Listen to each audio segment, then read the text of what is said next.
Welcome to This Week in BJJ, the only show running the gamut of Brazilian Jiu-Jitsu and running it live every Friday night. Hey guys, welcome to the new studio. This is a new episode of This Week in BJJ. Today is September 7th, 2012. I'm Budo Jake, and I'm joined as usual with Budo Dane. Hey guys, how's it going? A little more spacious in here, huh? Yeah, it's a lot more spacious. I can hear my voice echoing back at me. And we have a special guest today, Oliver Geddes, all the way from the UK. He's been on a tour. How long have you been here now? Coming up nearly 5 weeks, something like that now. 5 weeks. Yeah. And we travel around a lot of the IBJJF tournaments, and Ollie's always there. And he's hit up, I think, more tournaments than I have in the past few months. Well, I've been trying. We're going to get more into your story in just a few minutes. But we also have Dan Lukehart, also known as Trumpet Dan. How are you doing today, Dan? Yeah, good. Dan has some interesting stories about a new academy you're going to be opening up soon. When is that going to open? That's a good question. September 23rd is the date as of today. But there's always more work to do, right? There is always more work to do. Okay. We're going to hear more about that in a little while, but first, we got a lot of news today. Yeah, we do. I woke up this morning to see my Twitter account, as usual, loaded with Renzo Gracie tweets, and apparently he had a little confrontation. Yeah, just a little bit. Apparently he was wandering about the streets of New York, which, from what I've heard, is actually a rough neighborhood. Like, I think one of his cousins or his brothers got into some trouble there. And he noticed two guys were following him. You guys follow this, right? Yeah, for sure. Two guys were following him, and he began to simulate his drunkenness. And finally, once the confrontation finally went down, he took care of business in fantastic fashion. I think we have a few pictures of that. Let me read the quotes. This is Renzo's tweets. He said, "I just gave him the old style raccoon. It's been a while since the last time I choked somebody out. After he woke up, I hit him in each eye socket at least twice, so tomorrow he will wake up like a raccoon." You guys ever raccooned anybody before? No. Never had the opportunity. Do you want to? I kind of want to now. He's also known for his shave. Have you ever heard him describe the shave? Where No. he takes the face on the concrete, gives him a nice shave. Right. Oh, right. Yeah. Renzo says, "I choked him out 3 times, and every time he woke up, I was whispering in his ears, 'That's what death feels like. Don't do that again.'" So let's talk about this. You guys ever had any confrontations on the streets? Not one. No, unfortunately not. Not in the mean streets of London. Right. But the way I understand the story is that they never really attacked him. This is almost like a preemptive self-defense. Is that the way you understood it? I understood they had the opportunity to make sure nothing happened. Anything beyond that would be speculation. But he had the opportunity to walk away, I suspect. But Right. it's hard to walk away and tweet at the same time. So you know. Well, I don't know if you guys heard, but he gave an interview this morning. I think it was Ariel who did the interview. And Renzo described the whole incident in typical Renzo flair. You know, Right. We all know what that sounds like. You can probably close your eyes and picture Renzo telling that great I'm in the story. studio in my mind right now. But he said the guys were following him, and one of the guys asked him for a cigarette, and Renzo said, "No, I don't smoke." And he goes up to him and grabs out of his pocket, reaching for where his wallet was. And then the other guy started approaching him, and he's getting rough with him. And that's, he said, where he gave him a 1-2, left to right, and dropped him and everything. So it probably wasn't as innocent on their behalf, but the two guys, as maybe we made it seem. No, I'm not implying that that Renzo's a thug. I'm just implying tweeting is not a common first-round self-defense tactic. But I think the best part about the whole thing is that he said he was tweeting, "There's 2 guys following me right now." We were both up talking at the same time when it was happening, so we were following. And then the next tweet was, "I'm going down this dark alley and these guys are following me. One is coming up and asking me for a cigarette right now." I don't know exact text, but that was the best part, is the whole thing. It wasn't just afterwards. Yeah, it was live. Yeah. Right. I can only imagine how that conversation worked out. They're like, "Hey, do you have a cigarette?" He's like, hold on. Just a second. Send. He's like, "What was that cigarette? No, don't smoke." And from anybody else, that story would have been unbelievable. Right. You would never Right. believe it, but Renzo, his word is gold. you know. Right. And I've talked to Renzo at various hours of the day, and this happened at 5 a.m. this morning. Renzo doesn't sleep. I've asked him before, specifically, how many hours do you sleep? He told me 3 to 4 hours a night. Right, because in the following tweet, he's like, "Now I'm hanging out with Frankie Edgar. He came to train at 9:30 a.m. and I'm doing the math." I was like, "Did you pull an all-nighter and just like, hey, Frankie, let's go train for a while?" Right. Well, best way to get training all hours. Right? I have no idea how he can function and train and compete without sleep. dude, I get less than 8 and I'm drooling all over myself. It's horrible. Right. Try having a kid. Yeah. Good training for that. Right. Enzo had one more tweet. He's talking about his hand. He said, "My effing hand hurts a lot. Next time I'll only use my elbows. I miss that feeling. Sometimes I wonder if the easy life has been making me soft." So I wonder if he's going to patrol that neighborhood now. Like Brazilian Gracie Batman. neighborhood watch. You guys hear about that? I think it was an MMA fighter that dressed up as a full costume and was patrolling and got arrested. Phoenix. No. The Phoenix. Yes. Yeah. That's amazing. Yeah. What was I his think he costume? got shot though. It was. But it wasn't. He got beat up. It was part of like a local superhero thing. I think it was after the whole kick-ass phase. Oh, right. And MMA fighter, right? He was an MMA fighter, I think, and he went around with like a taser and his body armor and stuff and enforced the peace at night. It's risky, but anyway. But it's Henzo. Henzo's ready for this kind of stuff. Yeah. Wow. Keep up the great work, Enzo. So this weekend is the American Nationals. Ollie, you're here for that, right? Yes, passing through. Amazing. I'm incredibly excited about it. We've been gearing up all week.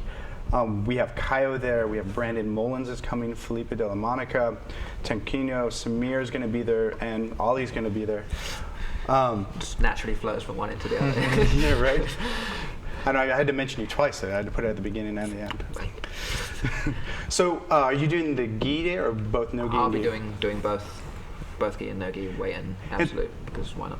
And it's worth mentioning that this is a unique for an IBJJF event because it's probably it is the only one where they'll do a mixed gi and no gi event, right? That's right. So yeah. Although now, coming up in October, the London International and the European no gi are being run as a combined event in London as well. Oh, they're gonna run it together. Same weekend, yeah. So it's nice to bring that over there to have a second IBJJF event that's because London International is okay, but you need to bring guys in. If you run 2 in the same weekend, you get more guys traveling from Eastern Europe and whatever. So That's a bigger draw, right? Yeah, should be a good thing. Have you competed both in the same weekend before? I've competed in 2 different countries in the same weekend before. UK and France, I think. I can't remember. Is it ever a challenge to train no gi and gi like back to back like that, or? It seems like it depends on your game, I think. Right. I mean, if you're a Spider Guard player or something like that, you're going to have a really hard time making the adaptations unless you've got the right things being habit. For me, my game is pretty similar. There's just things I can't do, without the gi. But fundamentally, the idea is the same. It's just harder. So for me, I don't find a massive difference, to be honest. Yeah, I don't. Rogers Academy, we don't do that much no-gi relatively, so I'll just sharpen up a little bit and just give it a go. Okay. I'm not a big fan of no-gi, but I'm all the way here for it, so I might as well fight it. Why not? Ali, let's talk a little bit about your tour. Where did this idea come from to travel all around the U.S. competing in Canada? It started just around the Worlds this year when. Basically, I'd always thought about coming over for stuff like the American Nationals and the Pan No-Gi and the World No-Gi and stuff, and I'd done the majors before, but there was never really enough IBJJF tournaments to ever justify the trip. I couldn't fly here for the Vegas Open or something like that. It wasn't worthwhile. And then there was just a brief period where I just the guy I was staying with at the time was Matt Whelan, name drop, and basically there was 5 tournaments that were just in a row originally, which. And he said, well, you can come back here. You could do all of those, and that would be a good experience. And then there was 2. Since then, 2 more got added. Atlanta got added afterwards, and Toronto got added before. And so I changed my plans around to do all of those. And I just thought, basically, I haven't been a black belt for that long, and I need to fight a bunch of guys, and I can't just go to the Worlds, and try and not lose in the first round, every time. If that's your kind of goal, it kind of limits how much you can really bring to it. And again, you can always just draw the champion in the first fight, whatever, and you fly to America and you go, well, that was nice, and you go home again, So, it's an opportunity just to fight a lot. Again, by the time this is finished, I'm guaranteed, I think, I was guaranteed to have 22 matches at black belt adult. And again, that, if I was just fighting the Worlds, I'd have like 6 fights a year, including the absolute. So, and it's hard to find black belt gi championships in the UK. I mean, they're there, but it's weird because all the people. You may have trained with some of them, or you know them in a friendly kind of way. So it's a bit weird to just suddenly start calling people out who you're kind of okay with. So it's nice to travel somewhere, meet brand new people, and then fight them. Do you think competing in the U.S. does that help your resume quite a bit in the UK? I mean, yes. I mean, I can't. When I come back, I'm going to have an excellent photo of thousands of IBJJF medals, which sounds very impressive, and probably looks very impressive. But I mean, it's not you know, any particularly more thing. I just like to go and fight anywhere from there. I mean, I'm not going to build an academy or a reputation just off winning or losing these competitions. It's just for the experience, really, and traveling different places. It's different training with different people, and it's just kind of to feel like I'm a real black belt.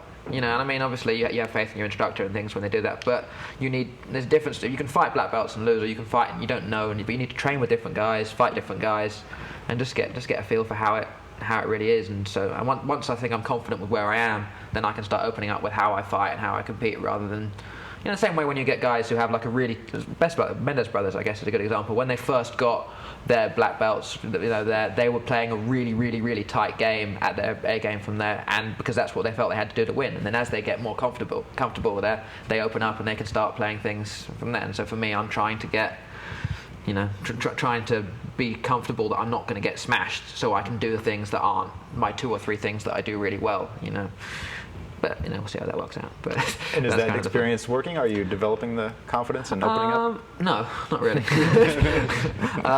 It's also well and good saying that, and then you start and you have someone who just puts their shoulder through your face, and you spend 8 minutes. And I've had some decent matches, and it's the training I've got more out of training with different black belts in that kind of atmosphere as opposed to the competition, because again, it's the level of conditioning, strength, and just the intensity they bring to it. If they're this much better and this much more intense, then you don't even get started. It's not so much that they may be better. You never get to the neutral position where you can start working your game. You start slowly, whereas in training you get more opportunities to kind of free yourself up a little bit. So the training's been useful in the competition. I've had some good matches and some not so good matches, but technically I'm only halfway, so I've still got more to go. Mm-hmm. So not only are you competing in the US, but you're also stopping and training at different academies? Yes.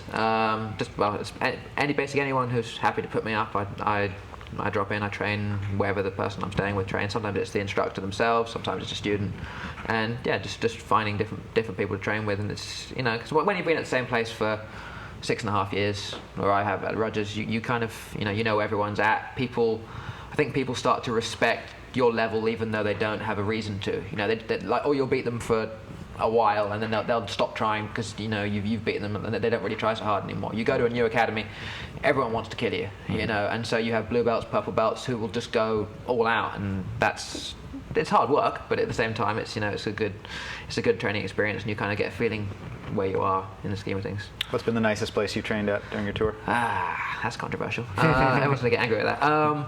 How about highlights? What are a few highlights? I think both Gracie Bar Chicago and Gracie Bar Montreal were both very nice. Both basically because they were academies that had been really, that were kind of mainstays for the area, that had a lot of support, had been around for quite a while. Gracie Bar Chicago has been there for years, and Gracie Bar Montreal, again, Bruno Fernandez obviously has been there for years, and they've got, you know, generations of students there. He hasn't been there for that long, but he had TriStar before, and so, you know, places that just run, you know, you can come in any time of any day, and there's guys around, and it's built up that level of student depth and retention, which is, you know, as opposed to some of the slightly smaller places where you're not quite sure what you're going to get when you turn in, sort of thing. But they've all been, good, great instructors, great atmosphere, and everyone's been happy to have me, which has been good. Your instructor is the legendary Roger Gracie. Yes. But your game doesn't look anything like Roger's. Well, if I ever got on top, no. There are some minor differences in how we approach things. I mean, it's kind of strange, but basically, Rogers Academy, one of the main things we've had that's good about it is we've had a lot of different instructors who've passed through, who've basically all brought their own thing to it. Many senior Gracie Bar guys, many of them actually come out here and are in the States now, but who've taught for like a year or so at Rogers. So you get a big range of games, you know, to be exposed to. So you don't just get. It's not like Rogers ever going to come in and go, this is the best way of doing things, you know. He says anything can work for anyone. And although we don't have a lot that we overlap on in terms of bottom games, I mean, he gives me tips on how to improve certain things from there. But at the same time, I have my own way of doing things, and I think it's important for me, at least, to if you start second guessing yourself at this stage in your career. I mean, the best example, like Lucas Leitch, as an example, is a guy who can play the game that I try and play at a world-class black belt level. That's proving it's actually possible. And so if I go, well, these guys are playing De La Riva, these guys are doing this and doing that, everyone's playing deep half, and there's a clear, visible guy out there who's doing what I'm doing and making it work, then I believe that it's more useful for me to carry on doing what I'm doing. That's what I was good at to begin with. It's what got me all my success through blue and purple, less so at brown, as I think I've mentioned before at some point. But Roger basically said when I got my brown, now you have to stop playing half guard. It's okay to do it blue and purple, but brown button up it's not easy. And he was right, but I'm a very stubborn person, so I like. First step is admitting it. Yeah, I like to believe that eventually it will all come together. I know it's mechanically I think it's wrong, but I've gone so far down this road, I'm not going to try and walk back and start again from there. I'm branching out, but I know where my base is, and that's what I do. Right. Roger frowns upon it, but hey. But I think that's one of the cool things about jiu-jitsu. Everybody's allowed to develop their own game. You don't have to do everything your teacher does. And that's contrary to a lot of the traditional martial arts where you're said, no, this is the way it's been done for hundreds of years, and you got to follow exactly this route. I mean, Roger doesn't enforce, this is always the best way of doing things or whatever. I mean, he has his, his approach. He focuses. It's important to get takedowns, have good, good pressure, good control, all that kind of stuff. But he doesn't say why are you doing reverse De La Riva and rolling underneath people, or don't do tornado guard, it's stupid, or anything like that. No. It's just everyone has to find their own way within it. And again, there's a bunch of guys he trains with who play games that are totally unlike his that he knows are successful. I mean, he's trained with Haleta, he's Homolo, guys like that. And you see their game is totally nothing like his, but he respects it for what it is. And Right. So that is how it's gone, unfortunately. Well, there's one more big news topic for this week, Dan. Yeah, it's really big. Speaking of Hodger, the Metamoris Tournament coming up has Hodger Gracie against Shesha. I do have to ask quickly, what does Metamoris mean? I think it's a made-up word. I've never right? Good for search engine results, though. This is actually a really interesting tournament because it's submission only, 20-minute rounds, which is long. And right? heel hooks are legal. Heel hooks are legal? Yeah, apparently. Wow, because that changes the whole 50-50 dynamic. Yeah. In the gi. But there's not too many of those guys that are 50-50 advocates in that lineup. Right. But I mean, having that in your back pocket to stop Yes. something, and then all of a sudden being at risk for a heel hook is... Dean Lister. For sure. Yeah. Yeah, right? Yeah. So this is not a tournament, just super fights. Yeah, this is a super fight roster. So Buchecha versus Roger, like we mentioned. Gava versus Hiron Gracie, which is That's been gonna be making great. waves. Kron versus Octavio Sousa, the 2012 middleweight champ. And the fight that should have happened this year but didn't, because Kron got injured in his prelim fight, which means he would have fought Octavio as the first round, but he had to sit out because he was injured from the day before. Right. That's the beauty of super fights. You Yep. just make whatever fight you want to do. Yeah. Make it happen. Kyron Gracie versus Lovato. Rematch Jeff Glover versus Kyle Terra. To the finish. Yeah, to the finish. I talked to both of those guys. They both wanted this match to happen. They're just waiting for the right venue. So I'm sure. glad to see it happen again. Kai would like to avenge it, and Jeff Glover would like to seal it, right? Yep. Kyle told me he thought that their last match was his worst performance ever. Oh, okay. So Wow. he has something to prove. Wasn't bad. Speaking of Mr. Lister, Dean Lister versus Kevin Casey. And that's interesting because Kevin's a guy that often I've seen him get DQ'd numerous times for leg attacks. And I think he likes attacking feet. So here we go. Attack the king of leg locks, Dean Lister. Just watch them go feet first at each other. Have your way. And John Jacques Machado versus Nelson Montero. So, having trained with Hodger and him being your coach, Yeah. what do you think Hodger's game plan, or what does he have to do to beat Buchecha? I mean, if you saw the trailer, I think he basically just sort of said that the important thing is just to keep.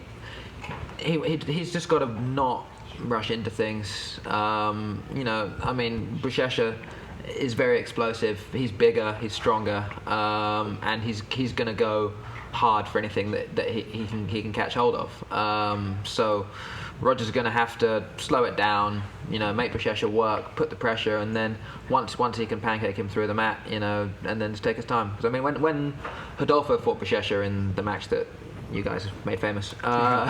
Basically, I mean, there was a brief point where Rodolfo got the pressure right, and where he almost mounted him, where it all went wrong. When he got he mounted him twice, both times for an advantage. Then he got swept, and then it all went wrong from there. But it shows that if the pressure can be put on there, that you can put him in real trouble. And I think Roger has a longer history of not losing the pressure once he gets it. So if he can hold. If he can get on top of Shesha or either by taking him down or whatever. If you can get on top and put the pressure on, then I think no matter how good your explosive and your attacks from positions are, he's going to have a very, very hard time with things. How do you think his MMA training is going to affect? I don't think it's going to make. I think with this, because it's set up, it's not. It's a single fight. He can train specifically for it. He's got he's got a date and everything for it. He doesn't have a set MMA fight coming up. I think. He'll just put the MMA on the back burner for now. And come back. Will it put him out of shape? I don't think so. I think he'd probably, given his training up for Keith Jardine and everything from now, I imagine he'd be in better shape. Quick disclosure thing here. I literally haven't seen Roger since before he left to train for the Jardine fight, because he came back to the UK as I left to come here, so I haven't seen him in 2.5 months or something like that now. So I'm not entirely sure, but I know he's training in London now, and I think he would have come back in good shape. And now he's got a target, and it's a single fight, it's a single opponent that he can focus in on, and I think he's going to get he's not going to take anyone lightly, so he's going to just go for it. Dan, is there any matches that you're looking forward to? Oh, obviously, he's one of the biggest Hodger fans, and he's my idol. He was talking before about how Lucas was his half guard. Just show him that it's possible, and that's what Hodger is for me. With basics, because my style is I'm very slow. Right. I'm a little bit more patient as opposed to aggressive. So that's what Hodger is for me, and I've spent obviously a lot of time studying Hodger's game, and everything is geared towards trying to chase that, just as he's chasing Lucas perhaps.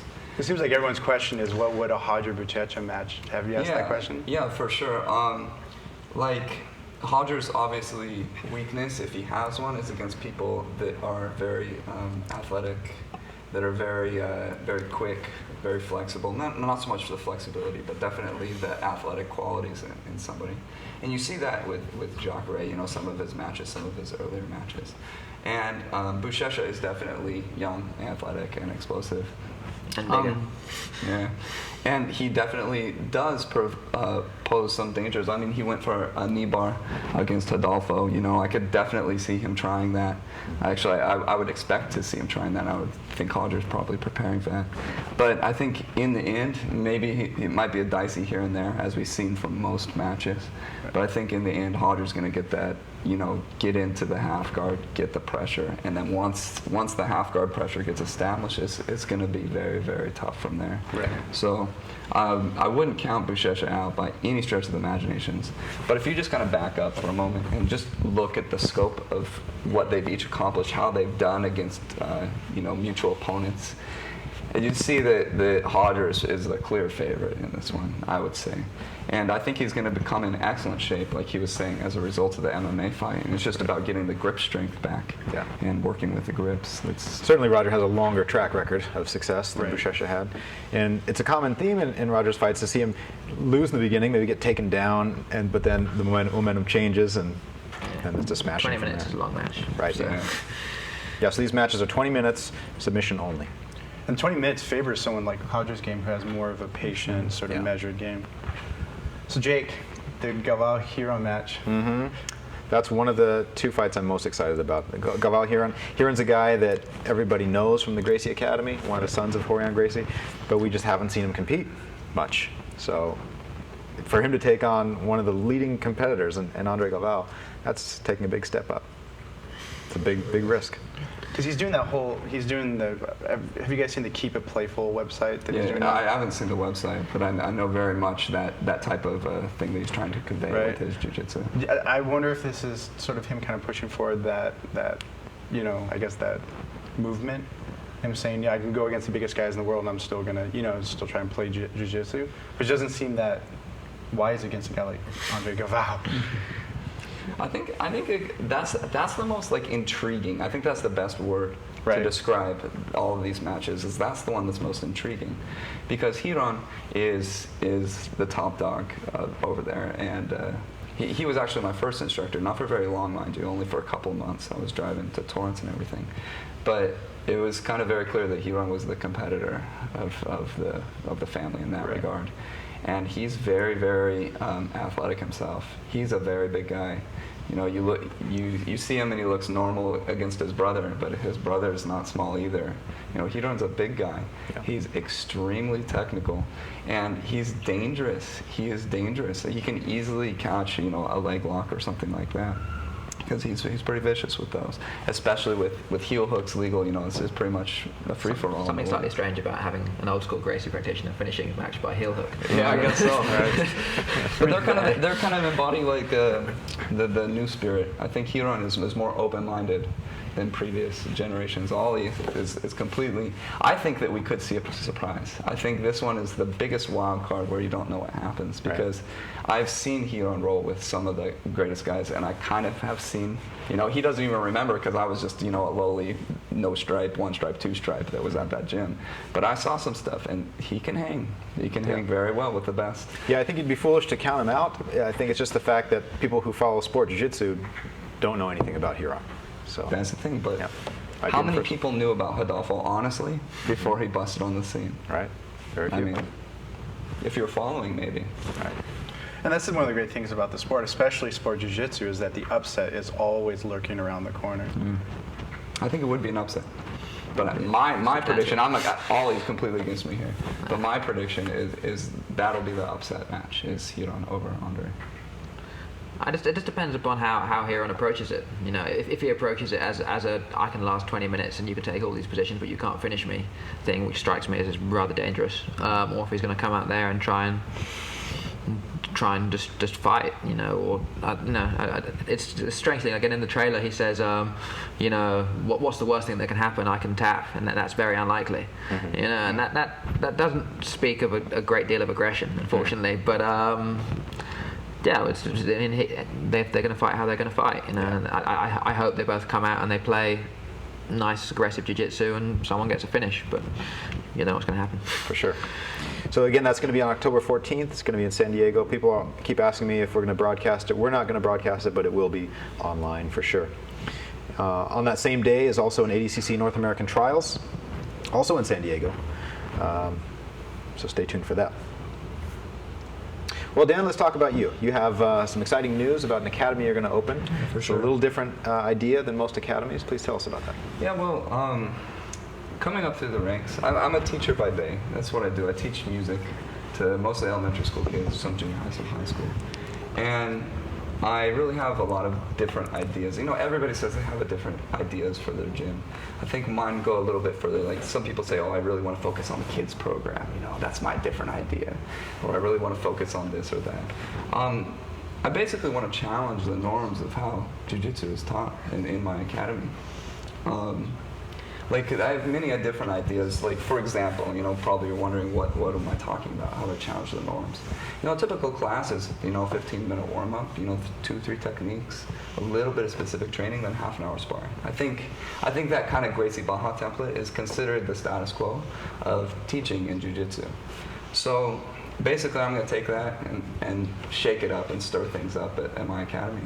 So one of my many ideas of the academy is to have video analysis in the class. So I have sitting in my living room right now the biggest TV that money could buy, 80 inches. Well, I guess not the biggest, but 80 inches is pretty big. I'm putting that on a wall. I have a wireless tablet that's going to go up that, and a regular part of my classes is going to be video analysis.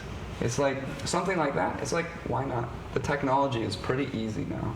I mean, to wirelessly transmit, you know, from a tablet to a TV. It takes more energy, it does, but like things like that are things that I want to do in my academy. I don't want to do jumping jacks either. I don't want to do high knees. I mean, all of us here, we're pretty experienced and we know that that gets dull, especially if we're training 3 classes a day. Because I'm pretty good at jumping jacks, though. Pretty good? Maybe show us our technique then?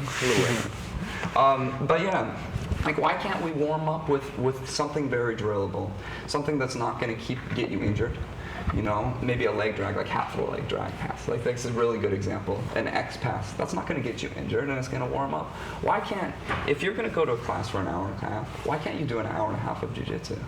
And that opens up time for other things because you're warming up doing jiu-jitsu. Maybe you have a technique that you're drilling for the entire week so everybody kind of learns that technique and you don't have to teach it, you know, every class what you're drilling. And it frees up time, like I said, for video analysis. It frees up time for more than 2 minutes and then switch and 2 minutes of specific training, which that's not enough. I mean, I think we all know that that's not enough. So you can have more training in this hour and a half of class. So tell me about this video analysis. If you had a class tonight, what would you show? I would show it. Well, I'm doing a seminar. I'm calling it Reverse Engineering Hodger Gracie. Probably why I got tagged along here, because my passion for Hodger. And I'm going to dissect Hodger and teach the moves based on what we see. And I see myself more like, you know, you go into a room. I don't play football or anything, but let's say you went into a football room and you saw them up on the board working out their plays. The coach isn't in there showing them how to run the plays and everything. He's pointing out, you know, how your offense works against their defense and everything like that. That's more of how I see myself. And to be honest with you, I'm not even going to be the best one training at my academy. You know, I have world champions like Benny going to become kicking my butt every day.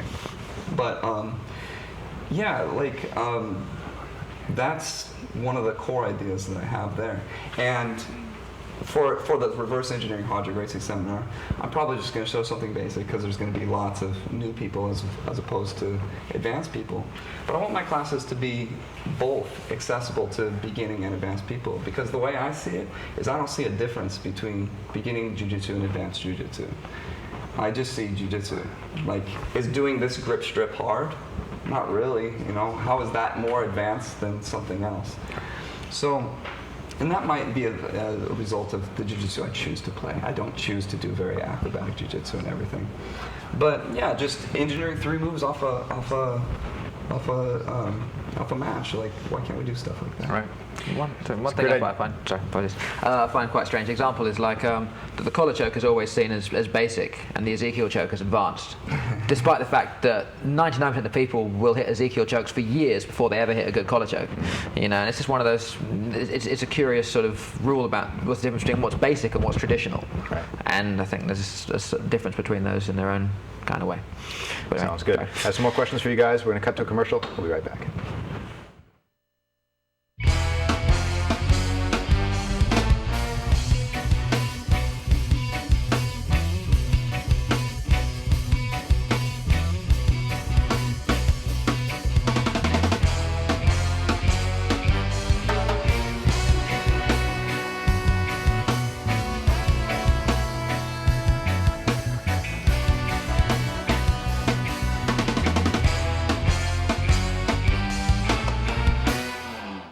BudoVideos.com, home of the world's largest selection of quality jiu-jitsu kimonos.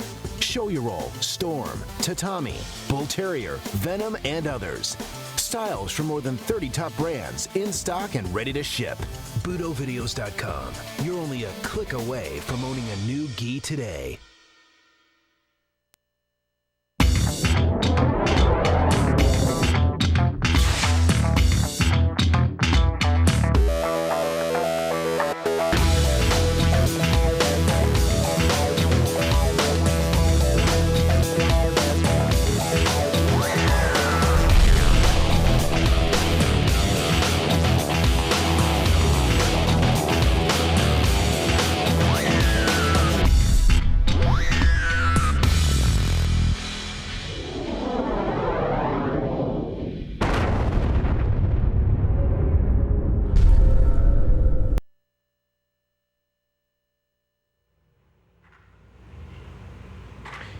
I think that's a great idea, Dan, of having tape analysis or video analysis in the academy, because most of the students, at least the ones that are really into jiu-jitsu, are going to be at home watching stuff on YouTube anyway. So why not watch them in the academy? That's the culture, like all of us, and probably everybody in the chat room, is the people that go home and they go on YouTube and just look at stuff about jiu-jitsu and tone out everything else. I want to bring that culture into my academy, and that's one way to do it. But there's also other ideas. You know, that's not my only idea for how to kind of shake things up. Is that, like, I don't necessarily need to teach, you know, 1, 2, 3 techniques and then start specific training.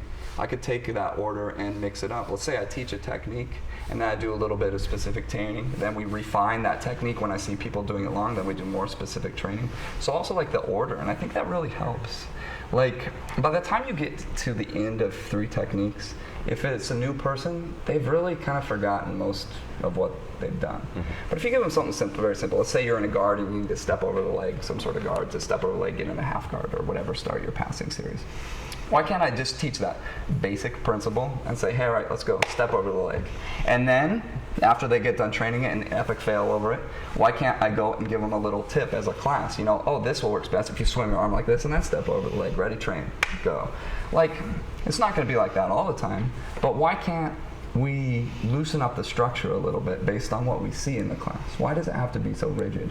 Why can't we be more adaptive? If a class of white belts all come in, why can't I show, you know, some basic how to keep posture from the closed guard?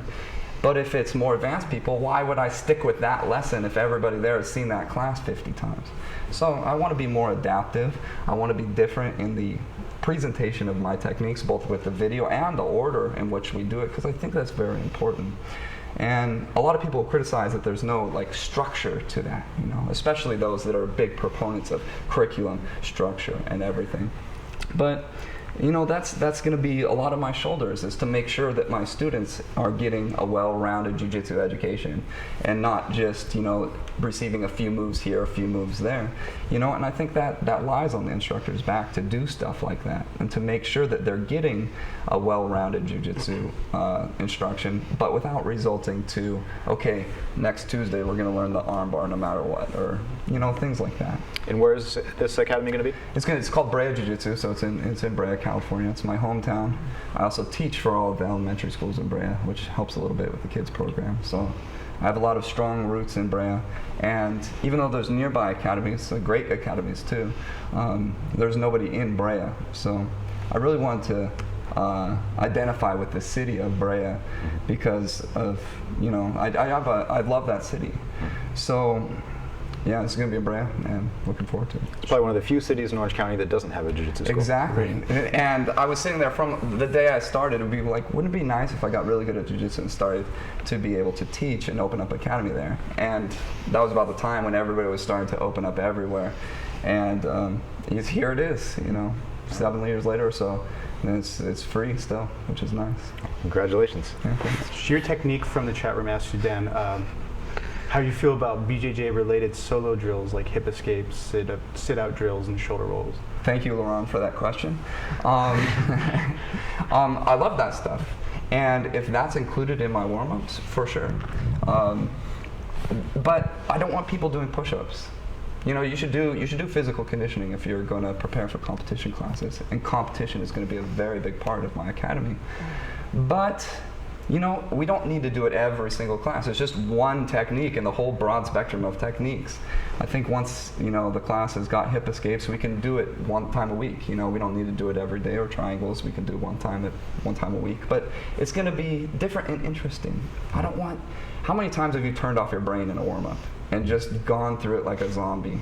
That's what I want. I don't want that. I want everybody to be enjoying, to be learning, and to want to be students of the game. Right. I think that's what the CrossFit kind of shows, is that you shouldn't be doing the same exercises every day. Exactly. And how interesting is it to do CrossFit as opposed to, you know, the more regimented stuff? You don't know what you're going to do on any given day. Right.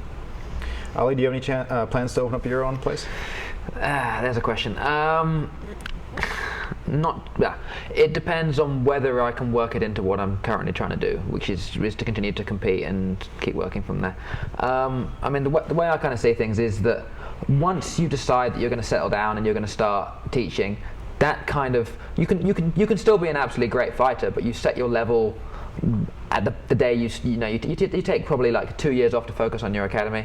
No offense, and your level just sort of stays kind of where it is. And so, if you're a world champion and you set on your academy, you're still always going to be a world champion. If you were good and then you settled on your academy, then you're going to stay just good. So, you know, it depends on the environment, obviously. But if you're starting without a whole lot of high-level guys to train with, that's kind of where you find yourself stuck. So, if I can find a place where I can teach and it doesn't distract away from my training, which sounds really lazy, but you know what I mean, then I would like to do something somewhere. Probably, honestly, somewhere out in the States. If I'm getting lots of requests in the chat room to go to Chicago. Really? Yeah. Why don't you tell them what you told me in the car? Yeah, in a good way? No, okay. But Chicago was, when I was out there, was a great place to be, and yeah, I mean, I could see that. I'm not sure if I can handle the cold, even from England, but we'll see how it goes. But yeah, I was looking either out here or Chicago, anywhere where I feel there is enough. You know, on the one hand, it's always nice to feel that you're trailblazing an area. You know, like I think you have John Frankel, who like is everything in Korea was through him, and that, you know, you can only be the first guy once, but at the same time you're gonna spend your whole time doing that, and you're not gonna have the other guys around. So I'd rather go somewhere where there is already a culture there. There's guys to train with from there, and you know, and then if I can make that happen, then I'll carry on. And you know, I'd like to be able to, like, you know, I can teach every evening as long as I can train when I teach. I just don't want it to take over my life when I'm still relatively young, you know, and able to sort of handle these things. I have friends and even family members from England that, for some reason, they're very interested in moving to America. What is the appeal of America to a typical Englishman? I probably blame Hollywood partly. I think we all do. Really. It feels. I mean, I think. First of all, the thing is, you don't see, as an English person, when you go to America, you don't see the parts of America you're probably not particularly proud of. And in a sense, you know, you see this idealized, you know, Hollywood style thing. If you go LA, you go Florida, you go those kind of places, and you know, you meet a lot of people who are outgoing, upbeat, happy. The weather's nice. All these things are in place, and you just think, well, why is everyone in England so miserable? And I'm not saying they are, but again, in the same way, kind of the whole way through winter, everyone's miserable, and suddenly summer starts and everyone's there. But we don't have a very long summer, so that kind of limits us a little bit. But for me personally, it's because of just the jiu-jitsu roots that are here. I know obviously there is Roger and Victor and Braulio and the other guys in there, but there's not that the huge pool of black belts that I'm kind of looking for in terms of training partners. You know, the guys. Well, if I'm here, the guys who are here, and here, as opposed to here's Roger. Yeah, you know. So for me that's that. I think for English people in general, it's just feels upbeat. You know, I suppose it's because we only see the positive side, I guess. Right. I don't know. And are you looking to make jiu-jitsu a career? I already have made a jiu-jitsu career. It has been my career my whole adult life.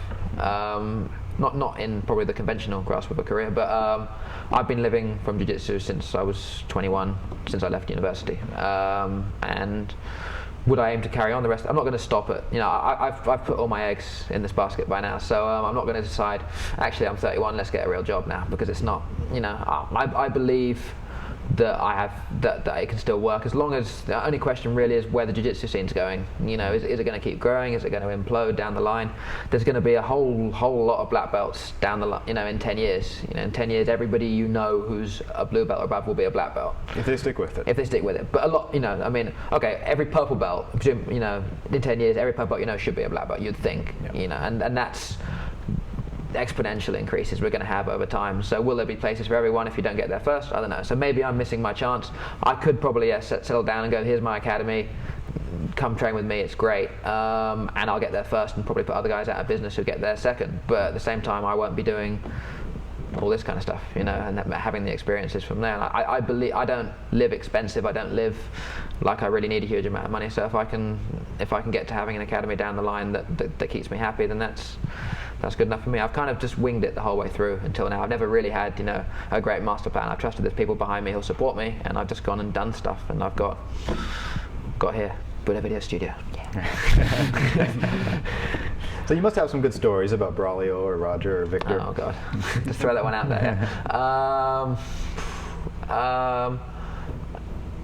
The first time I rolled with Victor, I was, I think, a blue belt or a purple belt. He'd come down for like a serious competition training with Roger, and he basically said he was getting a migraine, so he wanted to roll really, really light. So they put me over with him on the side, and so he was being very, very lazy. He was gassed and migrainy at the time, and so I was in his closed guard, and I couldn't break his guard. I was pushing on it, I was doing all this, and I couldn't open it at all. So I put both my hands behind to try and go from there. And at that point, he just closed his guard and brought his knees towards towards his chest, and you can see where this is going. So both my arms were trapped here, and I came straight down, headbutted him full in the face.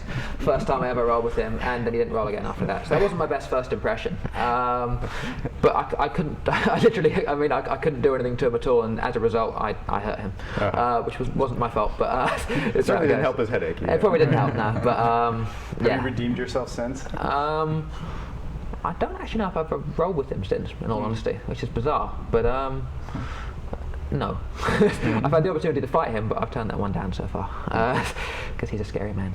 He's a scary man in the competition maps, I rephrase. I did a seminar with him, and it's the best seminar I've ever done. Really? Yeah. It was 6 people. I think it's about 6 people or so. And his seminar was incredible. Now, you've been to Roger's seminars too, right? Yeah, I've been to the seminar, but more notably is I actually flew to London my wife flew us to London on our honeymoon to get daily private lessons with Roger. Well, let's get back to that, but are you saying the Victor seminar was better than Roger's? Oh, come on now. That's like asking a robot to experience emotion. It explodes the brain.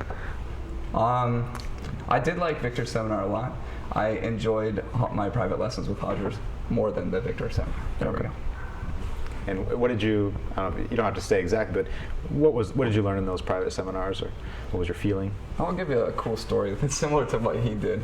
My first lesson, I was really nervous, exceptionally nervous. It was just, me and the greatest grappler alive doing lessons every day. And he was showing me judo the first day, because kind of the concept I had is I wanted to take me through every position and kind of show me what he had as far as top control and what I needed to improve on. So he's like, here, make the grip on my gi. And I'm so nervous, I'm going out, and I grab the gi because I want to show him that I'm not nervous, but you want to, grab his gi. And I hit him right in the teeth. And he had to take a couple minutes out. He's like, no, it's okay, it's okay. I'm seeing a theme here. Yeah, exactly. But our incompetence makes us dangerous. He basically worked my whole top game over Gava makeover. And to this day, it's still the things that I work on in training. Some of the positions he showed me were completely revolutionary to my jiu-jitsu. I think purple belt was the biggest jump for myself. I wasn't one of those people who was totally kicking butt at white and blue belt, and I started to get a lot better, and my biggest growth spurt was at purple belt, greatly in part to both studying Roger and the lessons that he gave me, because what he was giving me wasn't, here's a sweep, here's a pass. What he was giving me was, here's how to exist in this position without getting swept. And then here's the pass, the pass is cool too. But he really showed me specifically, I'll give you some specifics, when I open the closed guard, what to do there, the positioning, how to not let him have spider guard, how to not let him have daily Heba guard. And I think that type of instruction is the best type of instruction, because 90% of the time, you're not doing a sweep or a pass. You're just there trying to do a sweep or a pass. And instruction that was centered around that was very good. I actually posted all the techniques that he showed me, but I just didn't tell which ones were his and which ones were mine, and which little things I added and which weren't. But preventing deep half guard and getting in tight to half guard, that was another completely very, very revolutionary part of my game that he gave me, and that, I'm very thankful for. Were there tricks, or was he? Absolutely not. He's showing you adjustments, I'd imagine. Roger is not the tricks. He's not like, here, look at my bag of tricks. I have coaches that are like that. It's great to have a bag of tricks about you. But what he's showing you is, here, the guys are going to try deep half guard. I want you to put your weight like this. I want you to put your hands here. And this is how you roll your body to get in tight so you can increase your shoulder pressure. Here's how you do shoulder pressure. You go all the way in and then you grab his armpit. If you don't grab his armpit, the pressure isn't the same, then you get on your toes like this. That's what he was showing me. It wasn't, pushing me past or whatever the case was. And that was very, very helpful in my jiu-jitsu. He has a bag of tricks, but he just saves it for when he's trying to humiliate you. I'm sure. Ridiculous silly things that shouldn't work, but do. Tell me a little bit about your guys' ideas when you're watching maybe an event, PanJitsu, World Jiu-Jitsu DVD, or you're at a tournament live. Are you watching and trying to learn what everybody's doing, or are you just focusing on Lucas Leitch? Are you just focusing on Roger? Do you think it's better just to focus on guys your size that have your game, or do you try to learn a little bit from everybody? I pretty much watch Watch everybody. I kind of look more for themes or what certain people are doing, not specific athletes. Obviously, there's few athletes who match up well. So again, like I actually learned a lot more about watching Lucas's game when I was in Abu Dhabi, and he was rolling in like the big communal mat area they have over there, and you can see. You see him doing the same move over and over again. Whereas in competition, they'll do one move and then there's 6 minutes of nothing happening, which is, sometimes, or you don't see a guy return to their strong position as often because they get out of it and they score the points, and they have to play a game they may not want to, but that's what you have to do to win. So yeah, when there's someone who you want to see exactly how they do things, or you want to work out why what you're doing doesn't work, you watch the guys there. But in general, I like sort of to look at blue and purple belts and see what's becoming cool, basically, because a lot of black belts don't change that much because they have their game and they stick with it. And if you see what the blue and purple belts are bringing to it, then that tends to be what's going to become big down the line. And if they're good at it, then that in turn means it must be something that you can pick up relatively easy, generally. I still can't brown belt though, unfortunately. Shame. So there again, we've heard an upper belt say that they watch the lower belts. Right. He's not the first. I've heard many people talk about that. Because I said this in previous episodes when I was there for both the Pans and the Worlds. I really started watching a blue belt, and I could see, like you said, themes kind of trickle up towards the black belts of what people were going for, and what's kind of where the big assault is in the tournaments. Technically, that makes me a liar actually now, because I don't actually tend to come on those days anymore. I always used to. You could have just rode this one to the end, man. It's all right. Well, no, I would have, but no, Saturday and Sunday, because now I compete on the Saturdays at black belt there, so it's harder to travel in and go from there. I try. I mean, anytime I do, I still watch them, but again, those days I'm just sitting at home sulking, focusing. A good example of this, recently for me, is that Edwin from Homelos was at my academy not too long ago, and I was really anxious to learn from him, because you see him do Homelos guard, hand on the collar, same side collar, hand on the sleeve, foot on the bicep, pulling him underneath you, and then Homolo does his thing. But Edwin has this very unique thing that he does differently, where he goes for the ankle lock and everything, and he's catching everybody with it. And you watch him train, and he catches people above his skill level with that as well. So I was really anxious to learn this move, because there wasn't too much out there of him doing the ankle lock. Like it would be one of those things where I'd see it and then where did I see it? Where was it on YouTube? But I learn from lower belts all the time, because what you get at blue belt with the people who are winning is you get highly specialized games. That's why they're winning, is they're highly specialized and they're able to implement it on everybody.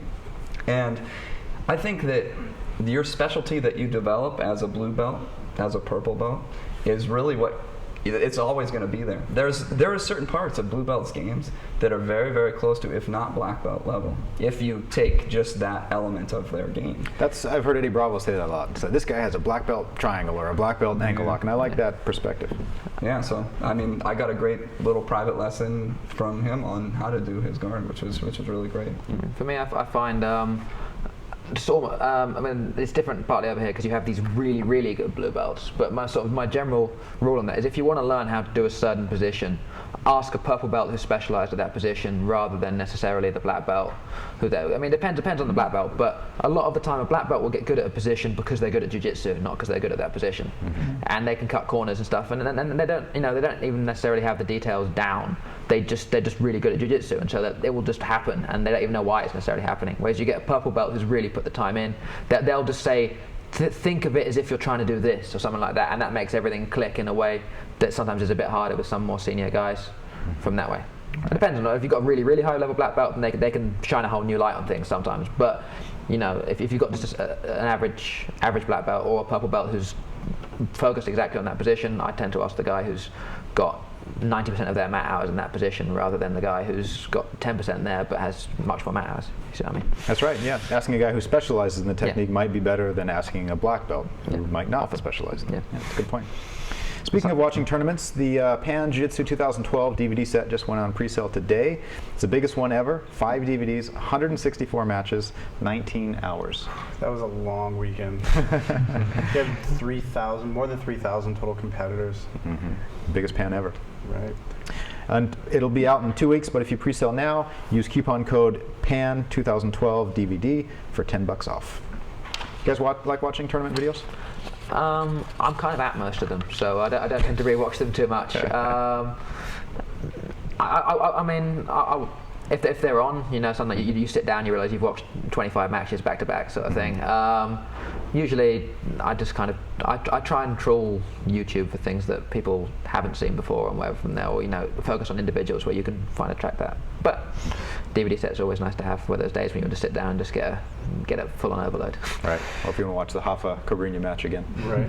I mean, I do, and I have watched, but I tend to cherry pick competitors in certain weight classes. Yeah. I think that's a smart way to watch. Look at people in your weight class or the ones that have the game that you want to follow. Right, or you'll reduce your brain to oatmeal. All right, guys, we're going to go to the mats to catch up on some techniques from Ali and Dan. So stay tuned. We'll be right back.